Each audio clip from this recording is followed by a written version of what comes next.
সম্মানীয় দর্শক বন্ধুগণ, বিহারের পর পশ্চিমবঙ্গে এসআইআর শুরু হতে চলেছে।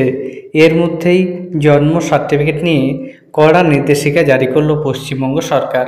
পশ্চিমবঙ্গ সরকারের তরফ থেকে জন্ম সার্টিফিকেটকে আরও স্বচ্ছ করার জন্য একাধিক নতুন নির্দেশিকা জারি করা হয়েছে।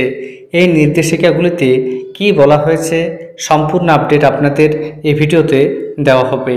এর আগে অনুরোধ, চ্যানেলে নতুন হয়ে থাকলে ছোট্ট চ্যানেলটি সাবস্ক্রাইব করে নোটিফিকেশন অল করে রাখতে ভুলবেন না।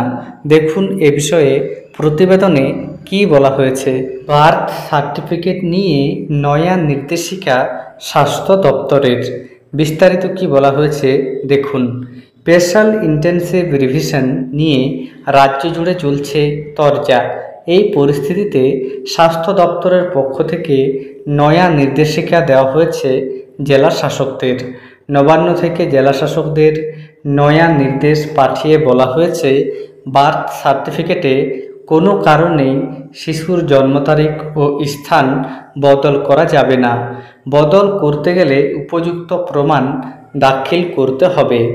মা বাবার মধ্যে ডিভোর্স হয়ে গেলেও বাবার নাম বার্থ সার্টিফিকেট থেকে বাদ দেওয়া যাবে না। শিশুর নাম বদল করা যাবে না। কড়া নির্দেশিকা জারি করে বলা হয়েছে, ইচ্ছে করলেই শংসাপত্রের নাম পরিবর্তন করা যাবে না। কিছু বদল করার হলে একমাত্র রেজিস্ট্রারেই সেটা করতে পারবে। জন্ম বা মৃত্যু শংসাপত্রে নামের বানানে বা অন্য কোনো পরিবর্তন করতে চাইলে তার জন্য জমা দিতে হবে প্রয়োজনীয় নথি। রেজিস্ট্রারের কাছে সেই নথি জমা করতে হবে। ওই নথি দেখে যদি রেজিস্ট্রার সন্তুষ্ট হন তবেই নাম পরিবর্তন করা যাবে। শংসাপত্রে শুধুমাত্র টাইপিং মিস্টেক হলেই তা সংশোধন করা যাবে। অন্য কিছু থাকলে তা বদল করা যাবে না। পাশাপাশি কোনো দম্পতির বিবাহ বিচ্ছেদ হয়ে গেলে তাদের সন্তানের বার্থ সার্টিফিকেট থেকে কোনোভাবেই বাবার নাম বাদ দেওয়া যাবে না। মা বিয়ে করলেও নতুন কোনো নাম সংযোজন করা যাবে না শিশুর জন্মের শংসাপত্রে। স্বাস্থ্য দপ্তর জানিয়েছে, জন্মের শংসাপত্রে একবার নাম রেজিস্টার হয়ে গেলে তা কোনোভাবেই পরিবর্তন করা যাবে না। শিশুর স্কুলে ভর্তির ক্ষেত্রে যাতে কোনো সমস্যা না হয় সেই জন্যই এই নিয়ম।